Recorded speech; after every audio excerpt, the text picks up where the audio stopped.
There are many videos about best settings in Roblox Rivals, and while I'm trying to do the same for you guys, I decided that instead of blindly going through settings and telling you what to enable or disable, I will actually explain each setting and let you decide what you prefer more to really find the best settings of your liking, not someone else's liking. Stay till the end if you also want to see which DPI and Roblox settings I use and which resolution I'm playing on and how to change it. I will also show my Blockstrap and FFlags settings and how to disable the red flashing when you hit your enemies, so there's absolutely no effect when you do so. This is the ultimate settings guide to literally everything about Rivals and maximizing FPS. You just don't want to miss this out. The support on my recent Rivals videos has been amazing and I'm thankful to all of you. Also, I will leave my Discord server in the description and pinned comment. Grab the Roblox role in there if you want to be part of future videos. I will post more details in the announcement when we reach at least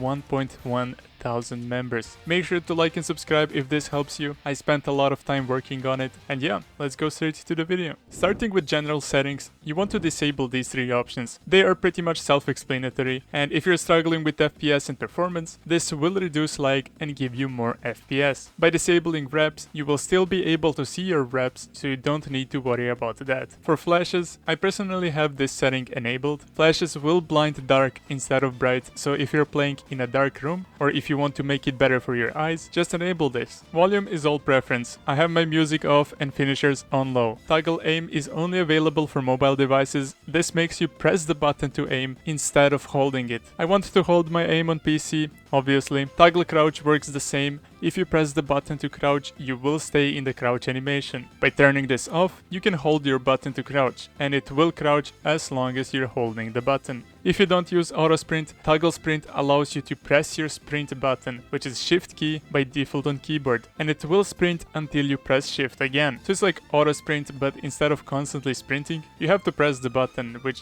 I honestly don't really like. Auto sprint allows you to sprint automatically without pressing any buttons. I prefer this on, so I don't have to hold another extra key. I also have easy slide enabled. This allows you to slide with the same keybind you use to crouch. So if I have crouching on a separate button, I can use that button to slide as well. I will talk about it when we cover keybinds. I have scroll equip enabled, but I don't really use it. This pretty much allows you to switch to your weapons with the scroll wheel on your mouse. Auto shoot makes you automatically shoot from your weapon as soon as the enemy appears on your screen where your crosshair is placed. If you want to actually get good at the game, don't play with auto shoot. It's a terrible option and it ruins the experience of others. Let me know in the comments below if you agree with what I said. What do you think about auto shooting in this game? Is it that strong or not from a perspective of a mobile player? I'm really curious. Auto jump is only available on mobile devices, so if you get closer to a box, for example, it will automatically start jumping to climb on top of it. This can mess you up, so I wouldn't really recommend using it. Double tap to shoot is self-explanatory. Left-handed touch controls are a mobile option. They switch the keybinds to the other side if you're left-handed, and it's easier for you. Aim assist strength is how strong your aim assist is. The higher you make it, the stronger the aim assist will be. Just like auto shoot, if you make this the highest, it's kinda zero skill. Controller dead zone helps with joystick drifting. Before we move to my sensitivity settings, comment down below which sensitivity, FOV, and camera zoom effect are you running right now. These are my sensitivity settings. I run camera zoom effect on 0.3. I don't like when my weapon zooms in way too much. Field of view around 100.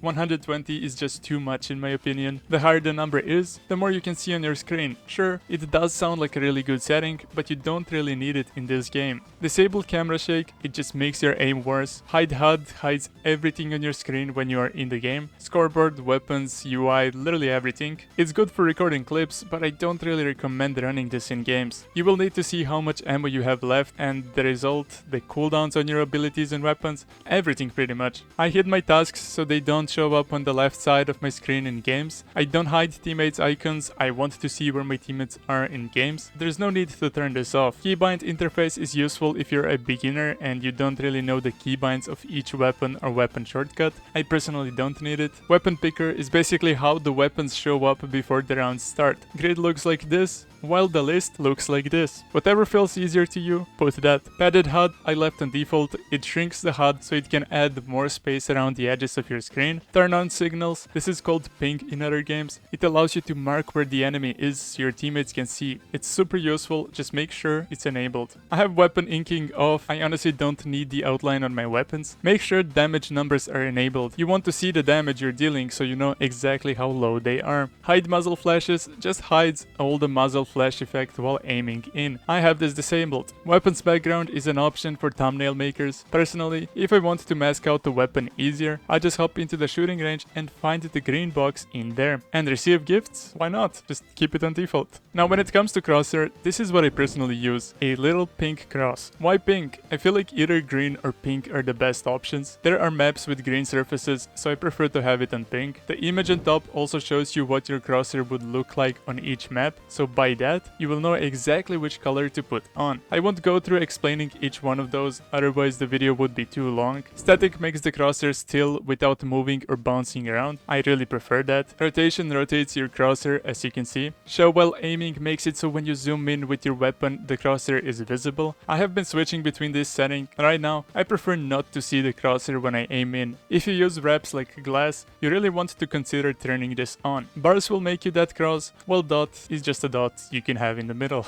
Also a good crosshair option. You can just mess with the settings, but these are mine. And lastly, keybinds. I have changed my inspect button. This allows me to have that nice weapon animation that is useful, especially for thumbnails or just seeing the animations of your weapons. You will see that I don't use slide at all. Both my C and control are bound to crouch. Now, why is that? I use crouching a lot on these two buttons, but I also use sliding on both buttons in other games, so the setting I mentioned earlier today allows me to do both actions on the same keybind. Strafe sliding is hard on the C keybind, so I really prefer control, while C is the default slide keybind I've used in other games, and yeah, that's pretty much it.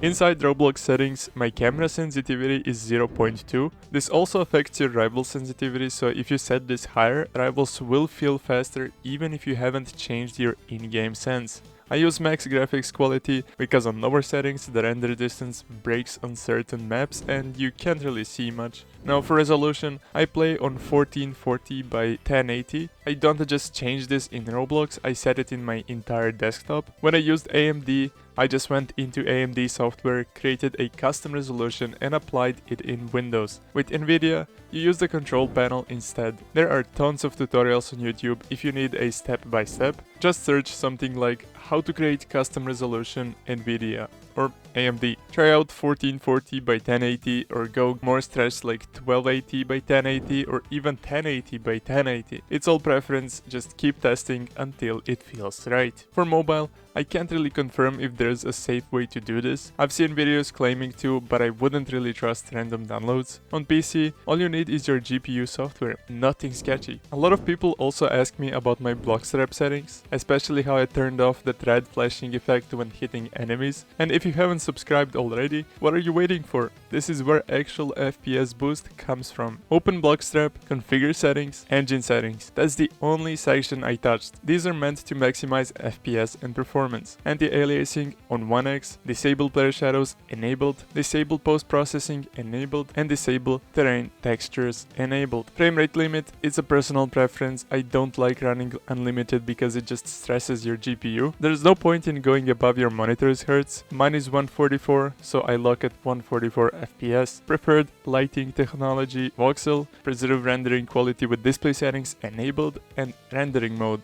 Direct 3D 11. This is the one that removes the red flashing when hitting enemies. It should be on automatic by default, so just change it to Direct 3D 11. I noticed that changing this alone without the FFlags won't remove it for some reason, so I really recommend you stick with me while I explain my FFlag preset settings. Texture quality level 0 or lowest. There is barely any visible difference, but you gain a lot of FPS. It's Roblox, so there is no reason to max textures. I'm gonna walk you through fast flags I use. I'm using the same preset Odak used in his Blockstrap video.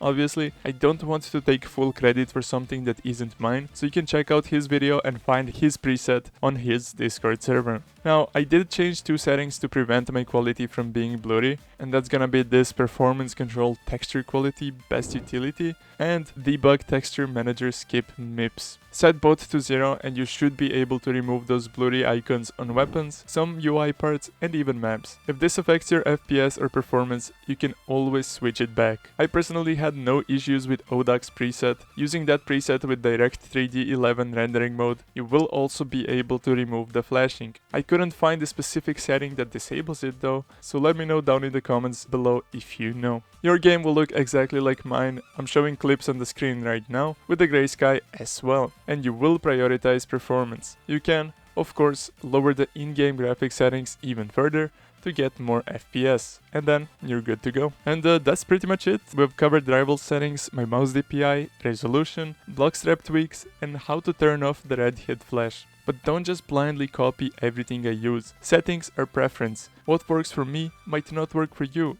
Some people like slower sense, others prefer faster. Same goes for FOV, zoom, resolution, and so on. I hope this cleared up all the questions. This video took a while to put together, so if it helped you out, drop a like and comment your opinions. Join my Discord for future events, and I will see you in the next Rivals Guide.